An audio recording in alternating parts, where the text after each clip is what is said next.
Hi everyone, I was fortunate enough to attend the Palace match against Aston Villa on Saturday, and I thought it best to share my post-match reflections. Before I do that, my pre-game prediction was a potential draw, despite Palace not losing the previous game. I just thought it'd be a relatively close encounter. A draw seemed like a plausible outcome. I was goal side during this match, and I have to say that the pre-match atmosphere was electric and the Palace fans were definitely on song for this game. Before the match even settled, Villa literally scored early, out of nowhere, but before you knew it, they just caved in almost immediately. Zaha took his first goal very well. He seemed very composed for that goal, and in fact throughout all of the match, and you could clearly see that he was a commanding presence in the Palace team. Seeing him play up close, you can see how intimidating his pace is to opposition defences. And speaking of defence, Anderson marshalled the Palace back line to a T, with Villa's early goal being the only blot really. Also another observation, Martinez in goal. He didn't seem like the same goalkeeper that Villa had back in 2021 with all those clean sheets and save points that he was accruing.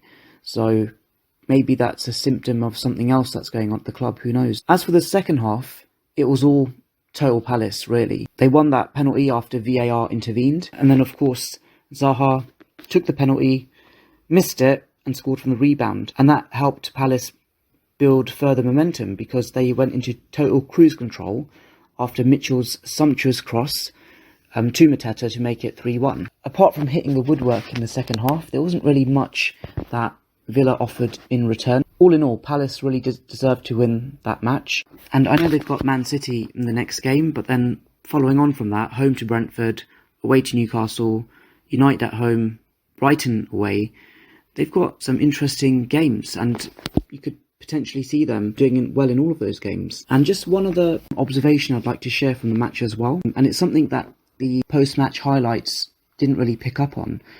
I noticed that the ref tried to let the match flow, and this was really at the behest of the Palace players, who seemed to be getting fouled quite a fair bit. And I'd say that on at least half a dozen occasions there were situations where in other matches they probably would have got a free kick. Despite that, the Palace players kept their cool, kept their frustrations in check, and completed the win. From an FPL perspective, Zaha is definitely on my radar. In terms of calendar year goals, Zaha has just got slightly less than Son and Kane, so he's well up there in terms of his attacking returns, and he's obviously a talisman for Palace. I have to say that he's definitely matured over the years as well, and if Palace are going to score, you can almost count on him being involved. Also, an honourable mention to Palace's defence. I can potentially see myself getting a Palace defender in at some point this season. Aston Villa offered nothing in return for large spells of that match. If I had an Aston Villa defender in my FPL team, I'd definitely consider selling them. I've got Leon Bailey. It was good to see him start. Good to see him get an assist from an FPL perspective.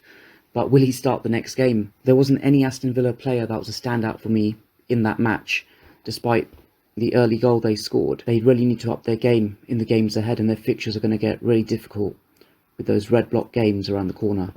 So that's really it, just some of my observations about the match and potential FPL implications. Thank you very much.